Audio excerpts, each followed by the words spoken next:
But, being an entrepreneur is exactly like all the shit on the wall behind you, right?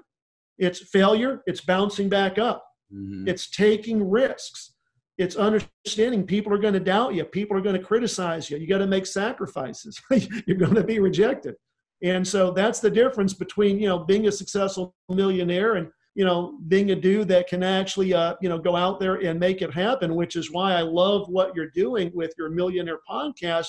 It's because all the people out there that have the doubt, that have the limiting beliefs, that have the fear, need to hear from successful people, Jeff, like you and myself, and the next person you invite onto your show, that, dude, you can do this.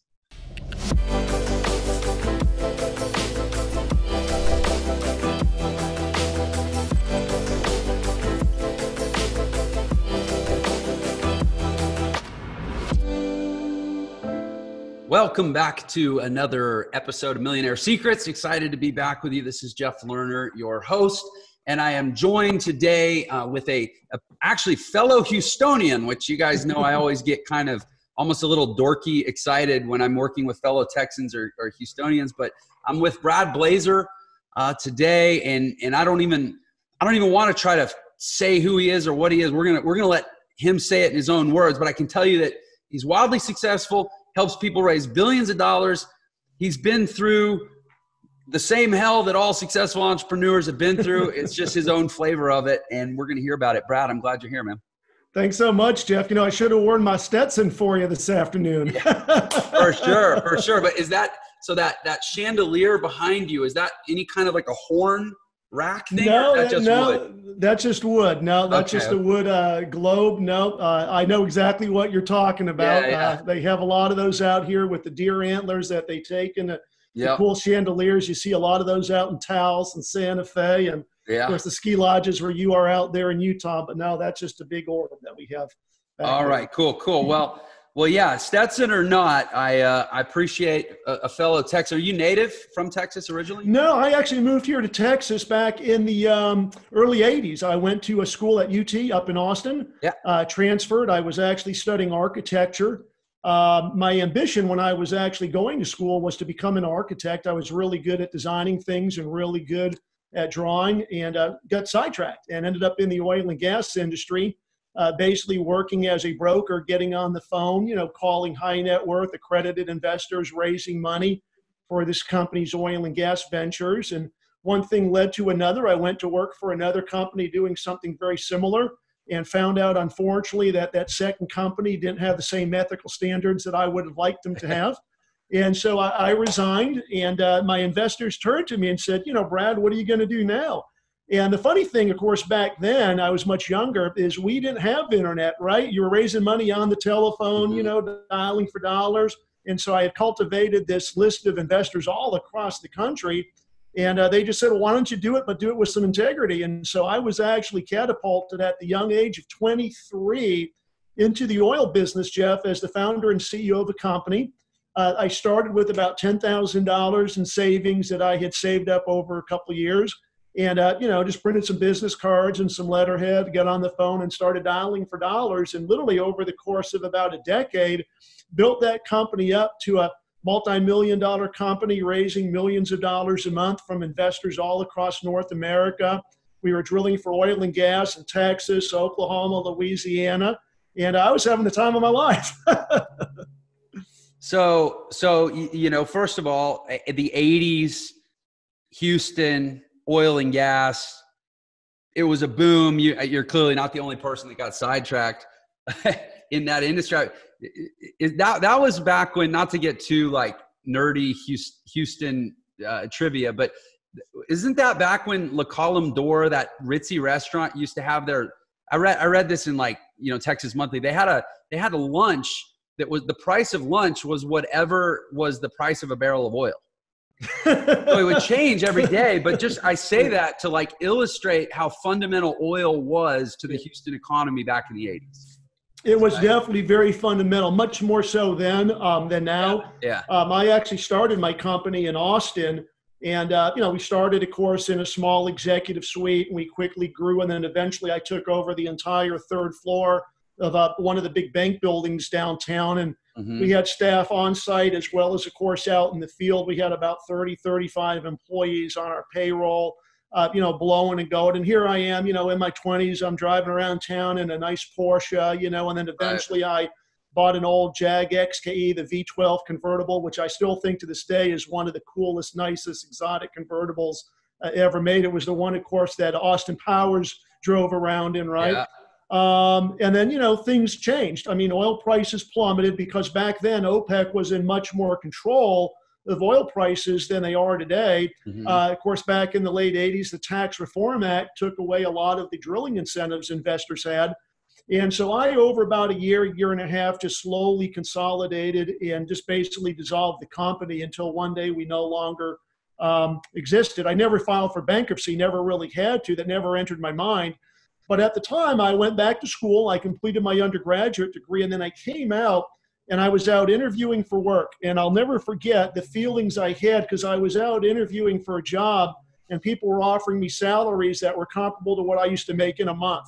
So I was kind of realizing, hey, I'm highly overqualified here, folks. But I did something that most people really never do. And I found my something special in life. I believe that God gives everybody a gift. And the problem is that many people never look at themselves introvertly and say, what is the one thing or what are the primary skills that I have that if I could really refine those and really create some mastery, I could market those skills to the universe and make millions of dollars. And I looked at myself and I said, my God, Brad Blazar, you are really good at closing, really good at raising capital. And so what I did, Jeff, is I went to work in the financial services industry, not as a financial planner or as an advisor, but as somebody that raises capital for real estate syndicators and for people that need access to money. And over the course of my career, I raised over $2 billion, closed the largest transactions for multiple companies where the commissions alone are six figures. I mean, $11 million, $9 million sales. And so as part of my coaching package, we also run a sales school that's a 90-day challenge that basically says in 90 days, you will learn the skills to close more sales than you have in the entire prior calendar year. And it's really just creating the right mindset, teaching people a lot of the strategies that I've used to develop relationships and close multi-million-dollar deals. So I want to talk a lot more about what you just said. Real quick, and this is not going to translate on the podcast version of this because nobody's going to see it, but at least on YouTube, people will be able to see this. But I want to show you. You see my screen right now? I do, yeah. That's it, right? Isn't that the car you're talking about? That is the old Jag XK. That is it right there. Yes, sir. Yeah, so that's my dad, and this is me helping him wash it when I was Wow, that is it. Mine was red. It was exactly the same one. Yeah, so I had red. Of course, it had a black interior. And I love that car. It was such a cool car because, of course, the hood, which, of course, in England they call the bonnet, lifts up to the front. So you hinge it and it pops up. You got the big 12-cylinder motor there. Mine was, of course, the 12-cylinder. And there was actually a guy in Austin that was actually from the UK that all he worked on were the English motor cars, the Rolls Royces, the Jags. And so everything he had there in his shop was all for the English cars. And when this guy tuned that 12-cylinder, man, I tell you, it purred like a kitty cat. Yeah, my dad still talks about that car. He was actually an energy analyst in the late 70s and 80s in Houston. Yeah. You guys probably moved in some similar circles and apparently had similar cars too. But absolutely. So you're 23 years old. You get promoted to, or not necessarily promoted, but installed, and they build around you a company that you're the CEO of in the oil business in Houston in the 80s. And the reason I say that and I clarify that is because that means that you at a very young age, and I don't know how you grew up, but at least at that age, you were exposed to the reality that I often talk about, which is there is so much money out there. Oh yeah, absolutely. Right? And so I suspect, I feel like all really successful, financially successful, all affluent, wealthy people have a moment in their life. And maybe it's when they're 2 years old. Maybe it's, if they're Colonel Sanders, maybe it's when they're 55 years old. Yeah. Where you realize, holy shnikes, man, there's a lot of money out there. on my piece of the pie. Yeah. And the veil lifts. And now suddenly all these things are possible that I find the majority of people never even consider possible, or they think are reserved for everyone else or a few special people, but not for them. And it's just because they don't understand there's so much money out there that money loves to move.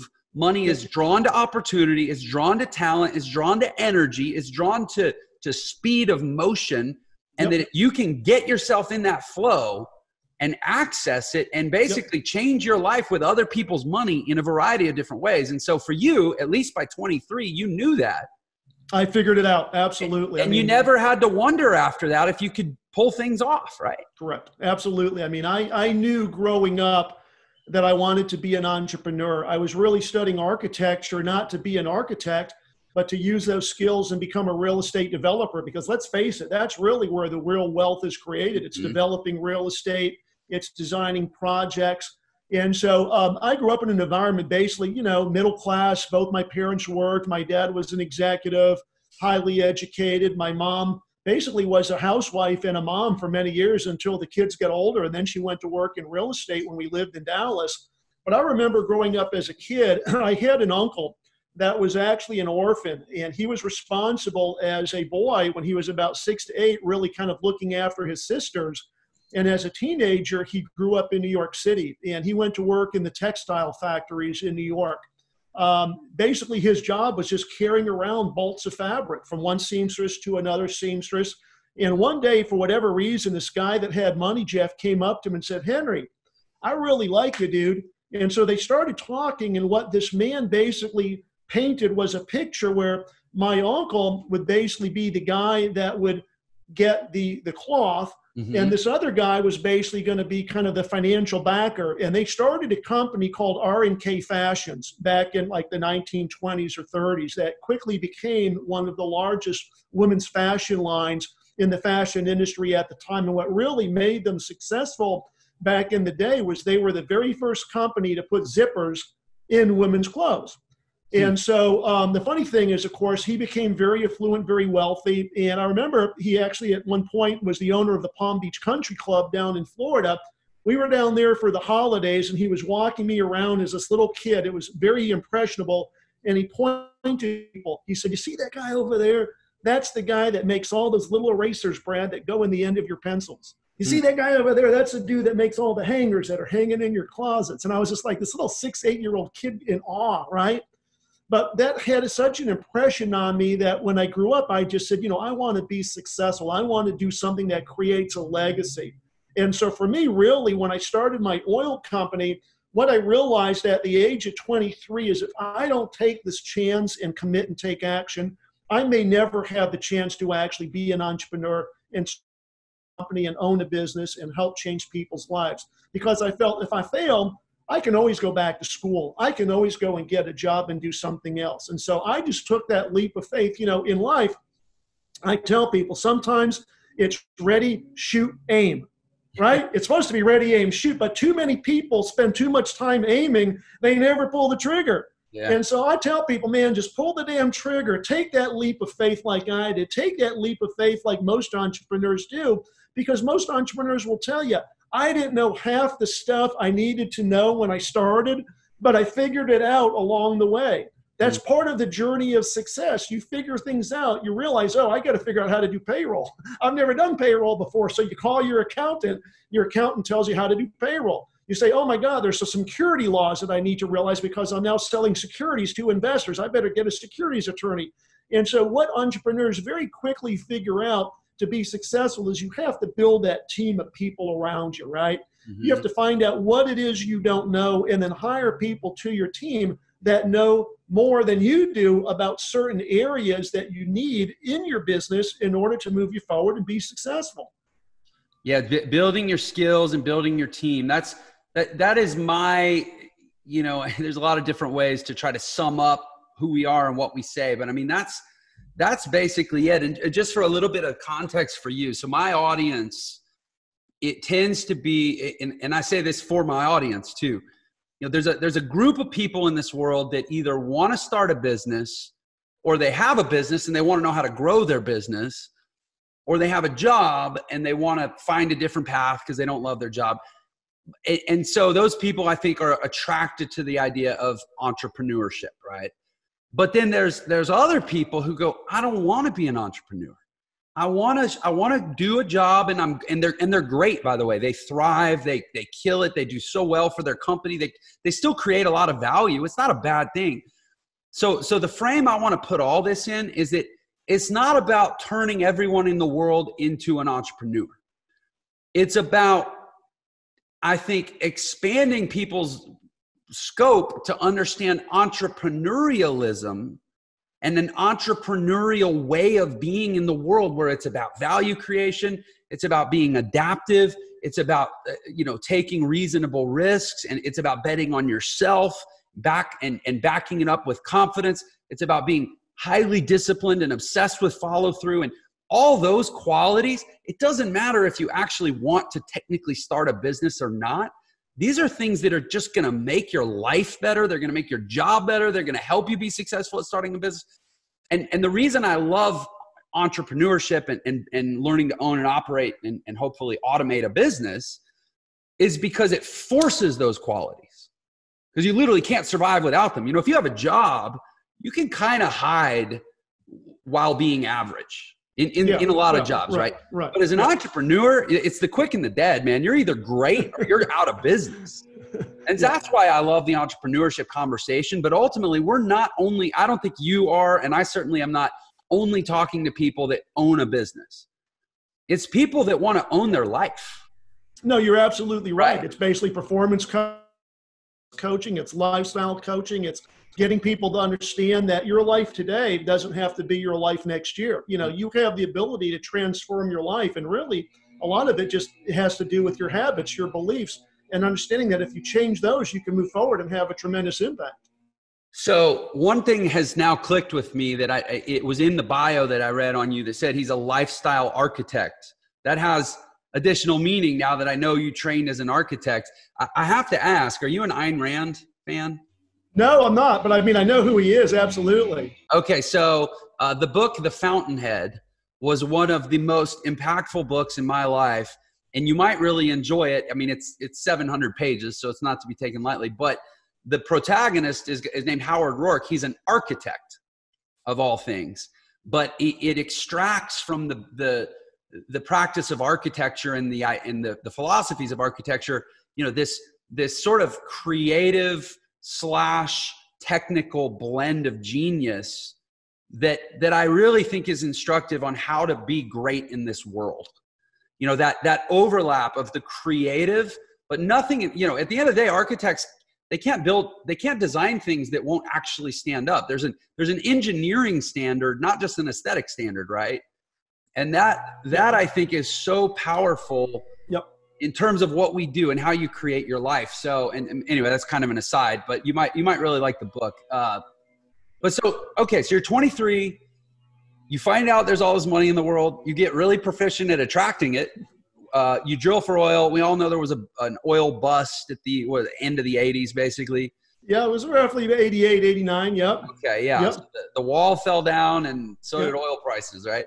And then from there, where did you shift from there? Basically what I did is I went back to school because I started my oil company actually while I was a student going to UT, and basically had to make a decision as I was becoming successful. And just one day I quit going to class. Basically did not know that there was a formal process if you choose to take it to go to the dean and withdraw. I just quit going to school. And so I flunked out, got straight F's. My parents went ballistic. They thought I was doing drugs. They, of course, it's script and safe like most parents their entire life. And growing up, I was expected, like a lot of kids, to go to college, get a job, create a career. I think a lot of people, at least in the generation that I'm in, because I'm probably older than a lot of the millennials and Gen Xers, that's your life. Your parents save, you go to college, you get a job, you get a career, you save, you get 65, you retire, and you find out you're dead ass broke.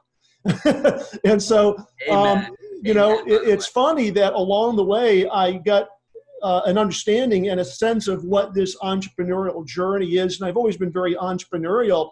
But basically, I decided to go back to school because, as I mentioned to you before, when I dissolved the oil company and I was out there interviewing, I realized, well, I can't really get a decent job without a college degree. So I went back, I came out with a finance and a business degree, basically because I realized I knew more probably about running a business than half the professors teaching accounting and finance.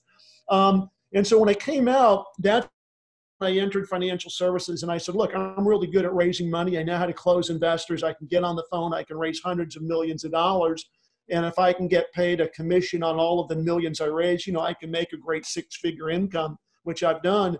And I just started that process of reaching out to people, hey, you're a real estate entrepreneur. You need access to capital. And one thing just slowly led to another.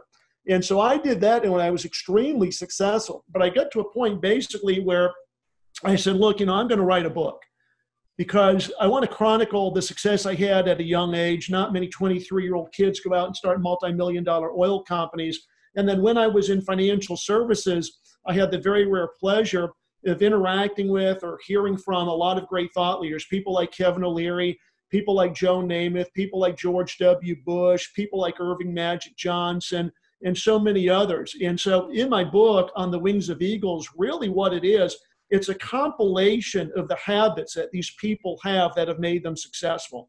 And so when I wrote the book, I really had no knowledge of public speaking, coaching, and training. I just said, I'm going to put the book out there, on Amazon. People tell me that, look, most people that write a book, they're lucky if they ever sell 100 copies. And then a friend of mine actually went out to buy the book. And what he did on Amazon is he typed in my name, but instead of the book popping up, what popped up instead is this big blog that rated the top 10 books for entrepreneurs, and mine happened to be the #1 book on the list. And so he calls me. He's like, dude, your book's #1. And I'm like where? Like on New York Times bestseller, like on Amazon? He's like, no, there's a blog that rated your book as the #1 book for entrepreneurs. And the funny thing, Jeff, is my book has nothing to do with entrepreneurship or starting a business or how to raise capital. It's about the proper mindset and getting your mind right to be successful. And so what did I do? I took that book and that article and I started sending it off to universities that had entrepreneurship programs. And I had a cover letter that said, hey, I want to introduce myself. Well, I started getting calls from universities. Hey, Brad, we'd love to have you come in and talk to the student body. Great, I'd love to come. So I started getting invited by professors and deans. And what happened is word somehow got out that this guy had written a book that's a top read for entrepreneurs that really talks more about the mindset of entrepreneurship. Then I started getting calls from radio stations that wanted to interview me on the radio. And then I started getting calls from people that had these big, huge podcasts. Hey, heard about you, want to get you on our podcast.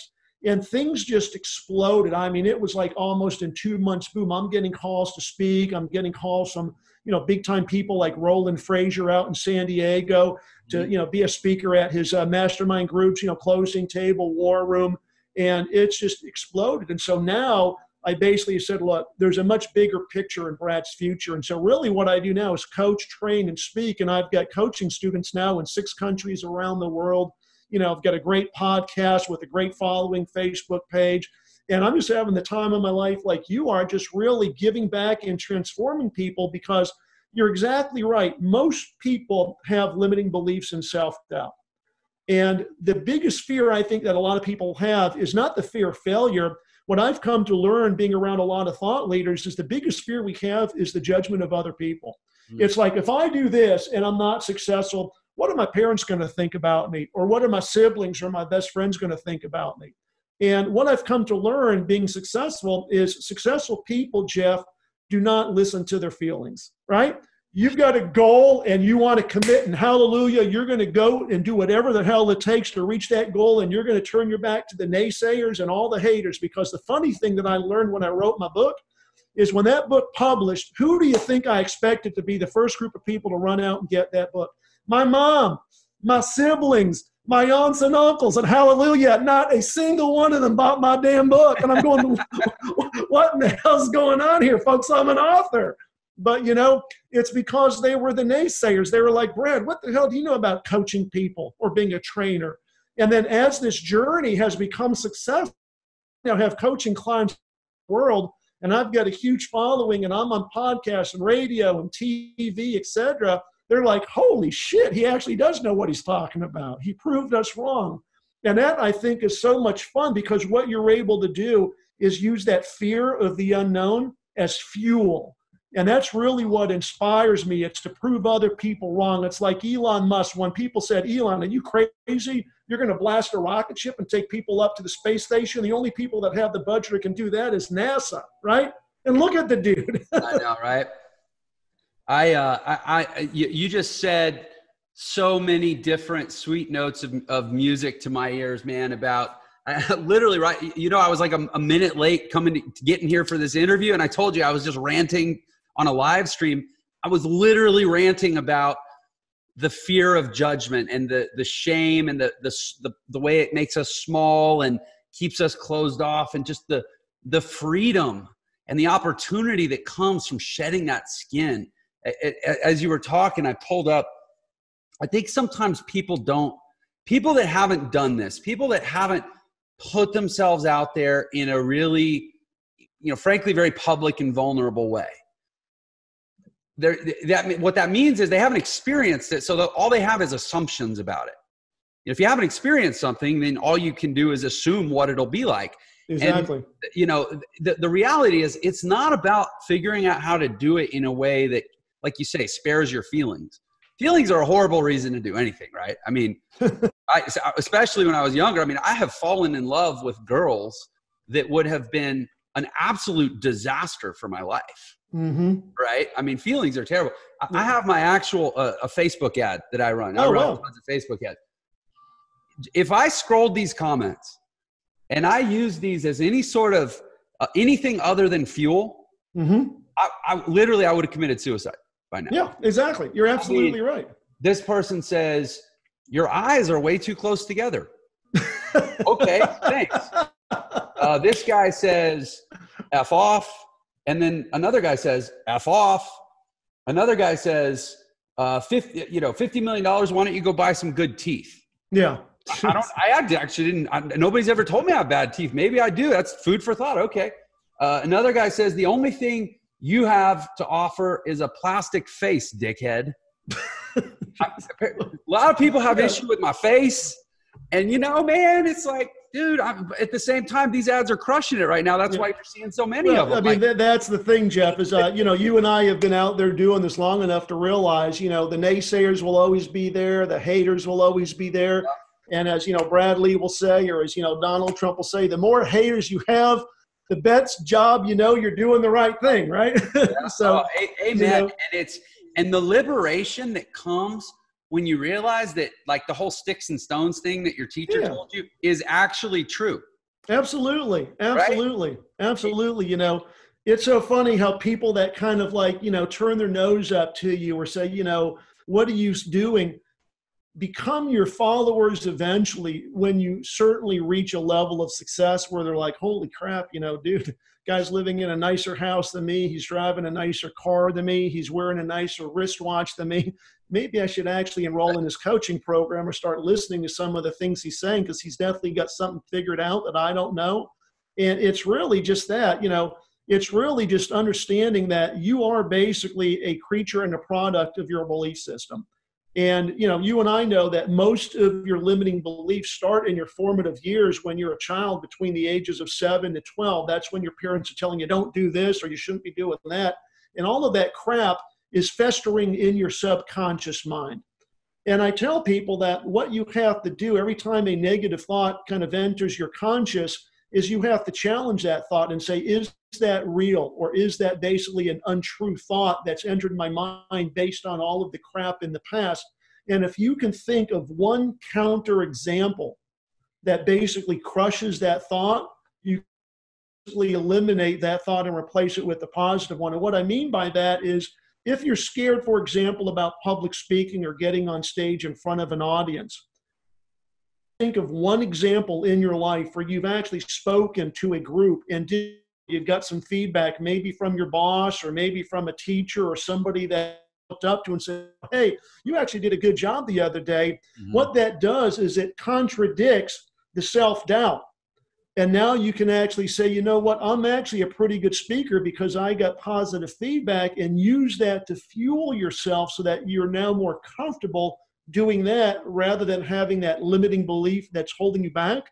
And so, it's really part of this coaching philosophy that I actually trademarked, which is the phrase, the art of beliefology. We actually have a trademark on that, which is simply, if you're willing to change your habits, because a belief is reinforced by habits over time. Mm-hmm. If you create new habits of success, because I firmly believe success does leave secrets, and start emulating the habits of successful people, what that will essentially do for you is foster a new belief system. And you'll start becoming more successful as a result of that. A story that I tell is I had this guy that enrolled in my coaching program that was just morbidly obese. And, when we started working together, I told him about the importance of positive affirmations. And on our weekly call, he said, I really don't have any, because every time I look in the damn mirror, I can't think of anything positive. I'm ugly, I'm overweight. And so as we started working together, I said, well, look, here's what I want you to do. I want you to wake up an hour early, and I want you to go for a 3-mile run. And he's like, I can't do that. And I'm like, all right, just start walking. And, over the course of every 3 or 4 days, start building up the distance. Look at the telephone poles or look at the light bulbs and walk from one to the next, and then lightly run for a couple of days, and then increase the distance to 2 poles. Well, after like 2 months of this, the dude's now doing like 3 to 4 miles. Yeah. And so after losing like 40 pounds, when we were on another call, he said, you remember you told me about the importance of these self-affirmations? I'm like, yeah. He's like, for the first time, Brad, in like 10 years, now when I look in the mirror, I don't see someone that's fat and obese. And I was like, here it comes. I said, what do you see? He said, I saw an athlete today. And I said, bingo. I said, that is the belief we've been looking for. The habits that you have fostered over the last couple months, which is jogging and working out, have now created a new belief. That is, you are an athlete. And I said, dude, I have no doubt in my mind that you will crush the next 20 to 25 pounds to get down to your target, because what I've done as your coach is I've given you a new belief about yourself. And so what do athletes do? They eat nutritiously. Not only do they run, they now go to the fitness center, right? And so now this kid, he has got a 6-pack, dude. And you look at the before and after, and really it had nothing to do with other than just changing habits to foster a new belief. Yeah, I think, we could say it again and again and again, and it wouldn't be often enough or loud enough, that feelings letting your feelings drive your behavior is literally like trying to get the cart to drag the horse. Mm-hmm. Because like you say, if you can just do a different thing consistently, then the brain, the mind, and I stole this from Ryan Moran at capitalism.com. You probably know Ryan. He had an interview I listened to several months ago where he said, and I was like, thank you. That's the word I needed. The mind is a normalizing machine. Mm-hmm. And that whatever you do consistently becomes normal in the mind. Correct. So if you just force yourself to do it, and I don't necessarily love that word force, but you choose to just do a different thing consistently, it becomes normal, and then it feels normal. Exactly. It won't feel, by definition, it can't feel normal before you've done it, because your feelings are based on what you've done. Right. Right? It's exactly. That's it. It's really, that's the art of success. It's doing things regularly that that, naturally become habit. It's working out, it's keeping a day planner. I tell people, look, everything in life starts with goals. We have, as part of our coaching program, a goal planning guide that's, 13 pages, but it really drills down in how to put goals in writing and why it's so important to put goals in writing. Because, as Mark Cuban says, there's a huge difference between being a wantrepreneur and being an entrepreneur. And when Harvard University did its study years ago, where they looked at a huge audience of thousands of people, they found out that only 3% of that group had written goals. But over time, that 3% out-earned the other 97% 10x, right? And, the analogy that I get back to, you made the comment earlier about being the lifestyle architect, is an architect, if he thinks of a concept for a building, will take out a sketch pad and he'll just make a little drawing, a little doodle, hey, here's a nice little picture. And then that drawing might get pushed aside for weeks or months or even years might pass. And then one day when that architect is cleaning out his desk, he sees that little sketch. And then what can he do with that? He can go to a drafting board and sit down and create a set of blueprints. And then he can take that blueprint and he can give it to a builder, and that builder can erect a building. And now what you've taken is a conceptual idea that was in your mind, and you've turned it into something real because you backed it with action. The journey of a blueprint to a builder is the action. Well, the same thing happens with goals. When you sit down, you look at your goal and say, okay, I want to climb Mount Rainier by the end of the year. What do I need to start doing?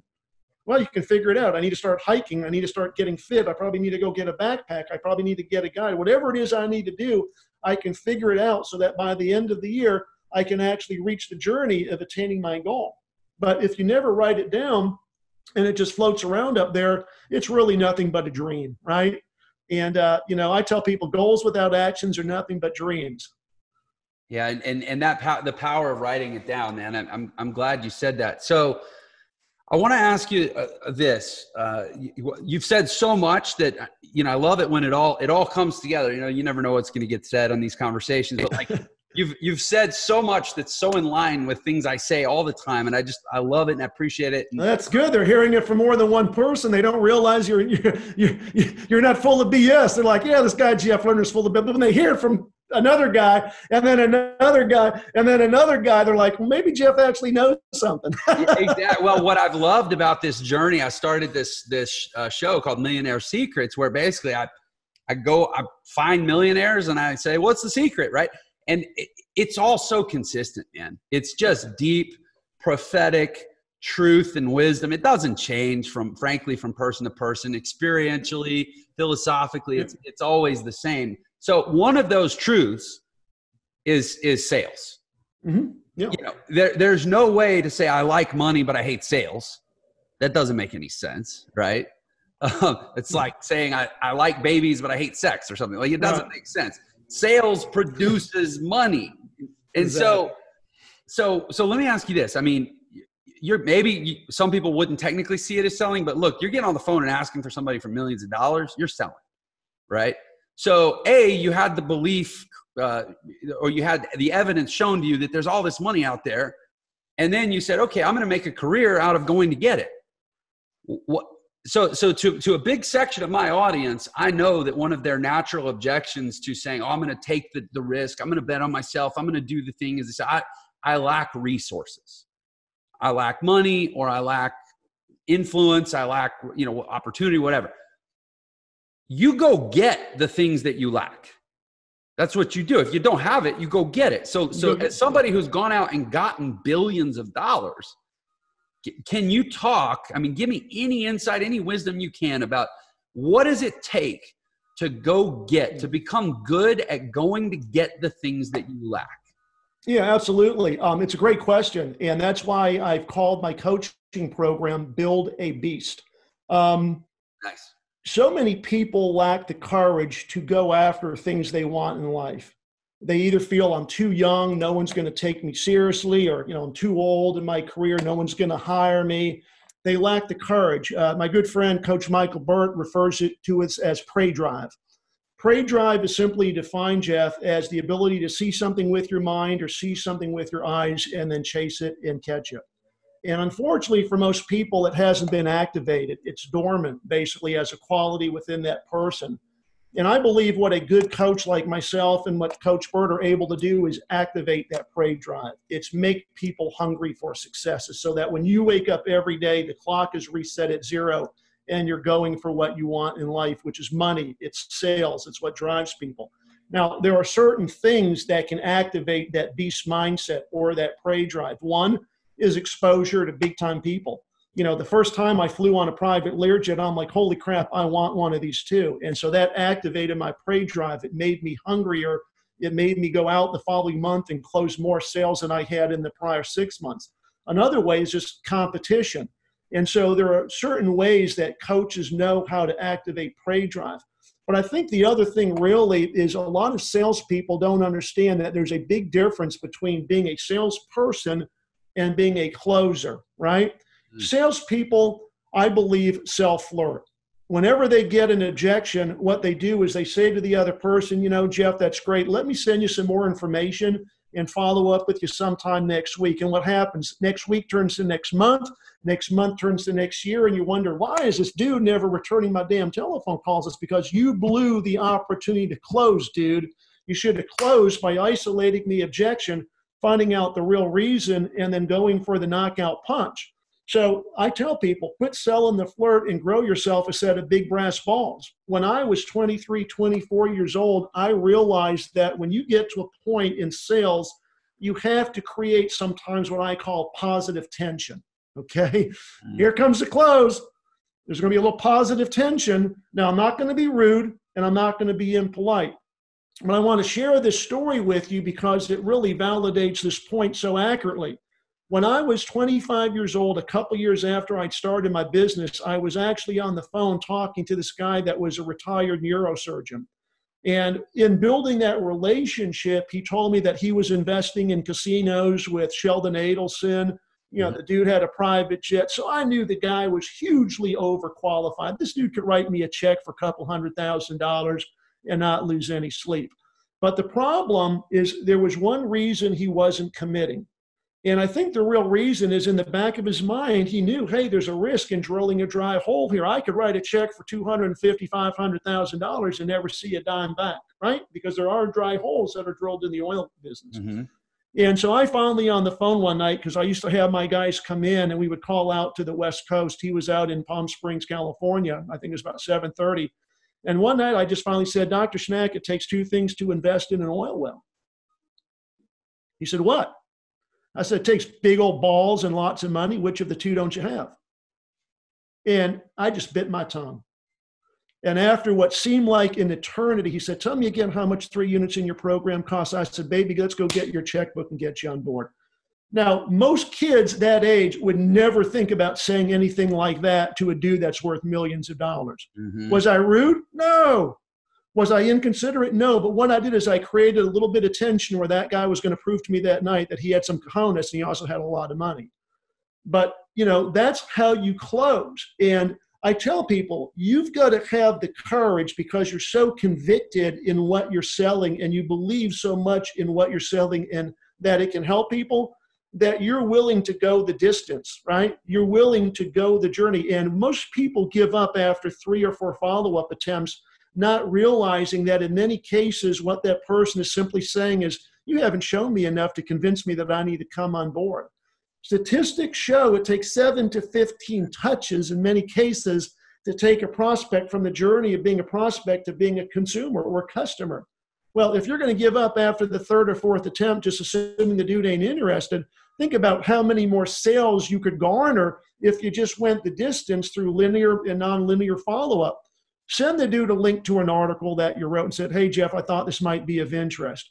Send the guy an invite to an intensive training you're doing the next week and jab, jab, jab, and then boom, go for the knockout. And, you know, after 12, 13 attempts, if the dude still hasn't signed up, you just say with a big old smile on your face, Jeff, has anybody in your life ever worked so hard to get your business? No. Right. Dude, well, let's get you signed up and get you on board. And at that point, if they come up with another objection, you finally got to the root of the problem. And hopefully now you can isolate that and come in for the knockout punch. But, you know, as a sales trainer and a dude that's closed multi-million-dollar sales, there are so many what I call closes and sales tricks. I mean, Bradley does a great job, obviously, with his closer school. You know, Albert Preciado with Driven Academy, of course, me with Build a Beast. That really, I tell people, the easiest way to make more money in your life, one of two ways: close more sales or close bigger deals where you're getting bigger commissions on the sales you're closing. And the problem is that so many people out there are level 10 people, but they're stuck in level 4 opportunities, meaning I don't care how many hours you work. I don't care how good you are in the wrong vehicle. You'll never be able to accumulate wealth because you're not earning enough. So take your skills and get into a better vehicle. Okay, if you're selling cars where you're making $500 to $1,000 a car, take those good sales skills and start selling multi-million-dollar luxury properties, or start selling yachts, or start selling airplanes, dude, where the commissions on those are 6 figures, right?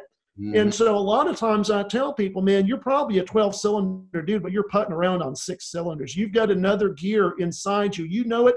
I know it. Why are you not operating at 12 cylinders? And the real reason that most people are not is we are creatures of habit. We're complacent, lazy-ass bastards.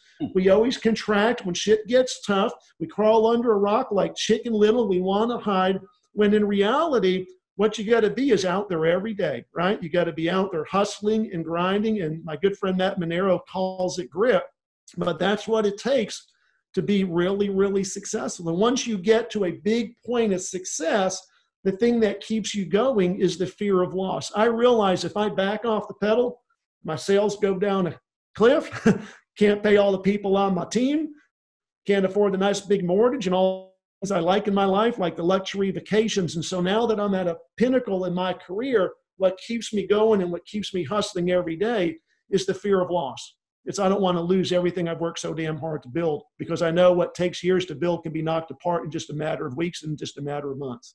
Amen to that last thing you just said, man. And it's so much, the world, nature decays so much faster than it creates, right? Well, 3 stages in life. You're either growing, you're stagnant, or you're entropic. Entropic or entropy means you're dying. That means you're losing customers, you're dying. And so, you have to ask yourself as a person, whether you're an entrepreneur, whether you're not, where do you want to be? You want to be growing? You want to be making more money? You want to be creating a better version of yourself?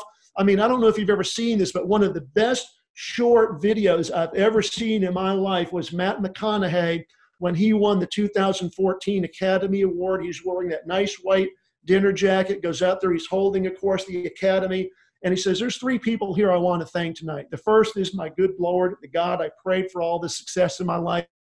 Me, I'm actors here in Hollywood. The second person that is here tonight that I want to give some love and some thanks to is my beautiful wife, Camilla, and of course, my family. She's been my backbone. And the third person I want to thank here tonight, and he looks out and everyone thinks he's going to say someone like a Brad Pitt, or a Tom Cruise. He said, the third person I want to thank is myself in 5 years, because I'm chasing myself every day, folks. I want to create a better version of me every day I get out of bed. And so the person I'm chasing is a better version of me 5 years from today. And I sat there and I said, man, this dude has this shit figured out. That is brilliant. But isn't that the way we should all be inspired to live our lives? I mean, as a fitness junkie that's done triathlons and done, half marathons and, done century rides, it doesn't start there. But when I ran my first 5K, I'm like, okay, I did that. What's next? Well, 10K. Then I registered for a half marathon, and then I did that, and I registered for a full, and I started doing triathlons.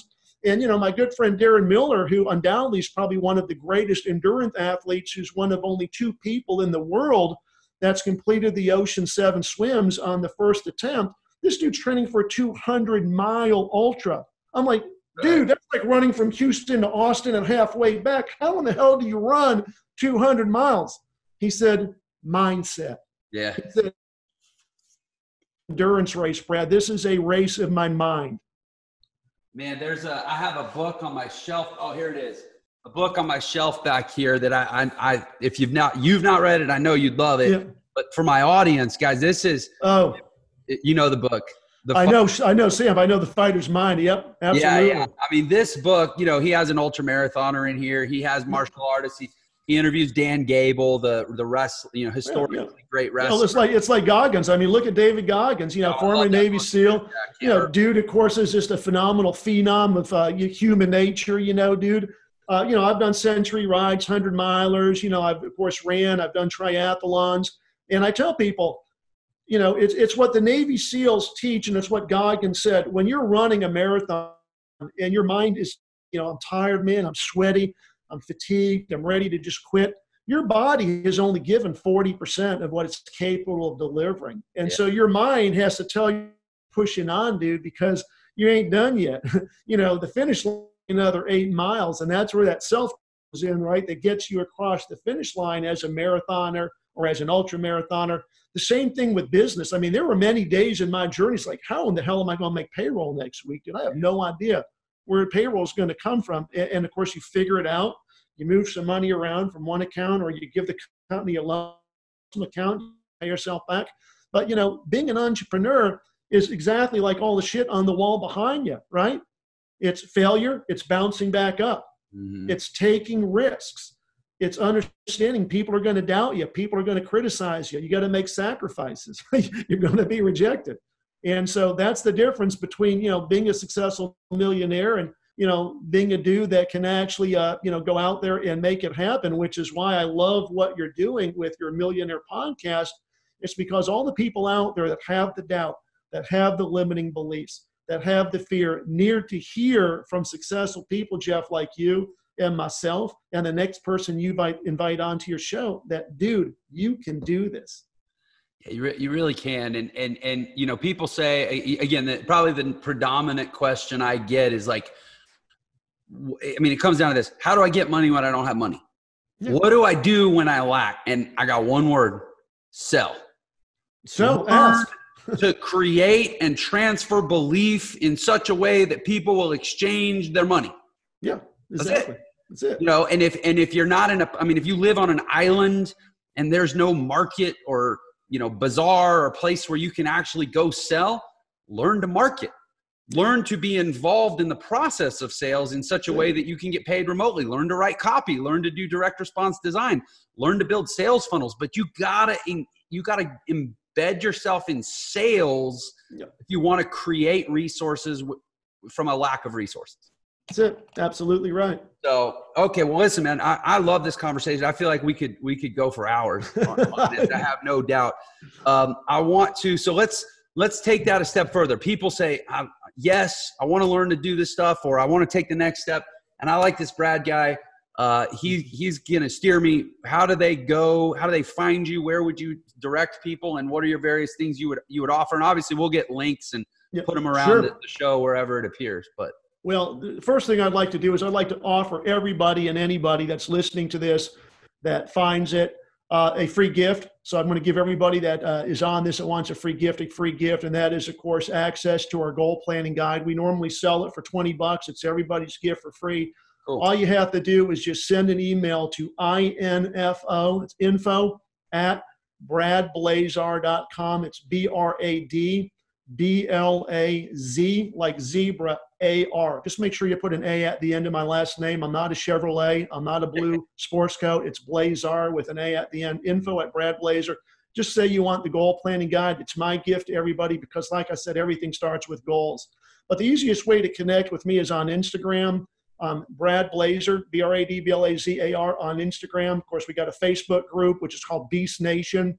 Go to our Facebook group, request access to that. We have a lot of great stuff. We're talking about events. It's a great place to just be surrounded by people with a positive mindset. Of course, we got a great podcast that's on my website, which is bradblazar.com. You can also go to Amazon and, buy my 2 books. The first book is called On the Wings of Eagles, Learning to Soar in Life. And then if you're a manager, an entrepreneur, a leader, the second book is called Put Some Thrive in Your Hive. And it really talks about creating a culture of praise and recognition in the workplace so that the people that work for you actually are supporting you in your mission and in your journey as an entrepreneur. Because as a trainer that's gone in and trained leaders and managers in multi-million-dollar companies, what I found, Jeff, is there was a big disconnect between what the managers and leaders were giving to the employees, which was bonuses and bigger paychecks, when in reality that didn't motivate people. What really motivated people was praise, recognition, pat on the back. That's interesting. And so that book really aligns workers with their managers and leaders so that they can be more productive and have a great culture in their organizations. But, we've got a coaching program called Build the Beast. It's a 6-month program. I also run a mastermind group if people are interested in getting in a mastermind where we bring big-time thought leaders, people that have, built, sold, closed multi-million-dollar deals. That's called the Elite Mastermind Group. And then, of course, it's just a one-on-one sales training. If you want to learn, like I said earlier, how to close more sales in 90 days than you did all last year, connect with us. We're actually starting our next course, the 1st of July. So we're enrolling people now. And like I said, man, we're just having fun. I just love what I do. To me, this ain't work. Amen to that. Well, it sounds like you have a tremendous offering for people. Is that Put Some Thrive in Your Hive? Is that available on audiobook? It's not yet. We're looking at doing that. It is available in Kindle, so you can get the electronic version of that, but it's not yet available in audio yet. We're actually looking to put that in audio and hope to have that hopefully by the end of July, early August. We're actually now looking at narrators so that we can actually get the narrators and the voices down for that. Cool. Yeah, I lead an organization and I'm highly interested in that book. So there you go. Go pick it up. Sale here for sure. Well, man, I've appreciated your time so much in this amazing conversation. And we'll grab those links from you and make sure they surround wherever this appears. This will be on all the major platforms and my YouTube channel as well. Brad. Beautiful. Thanks, man. This has been tremendous. Jeff, it's been my pleasure, man. Great to connect with a fellow Houstonian. Next time you invite me on, I'll make sure I got my Stetson and my 6-shooter. And if you ever get down this way, let's definitely hook up. And if I get up that way to Utah to do some skiing or hiking, I'll definitely look you up as well, my friend. That sounds amazing. And to Entre Nation, all my listeners from Millionaire Secrets, thank you, as always, for supporting the show. And I'll look forward to seeing you on the next one. Take care, world.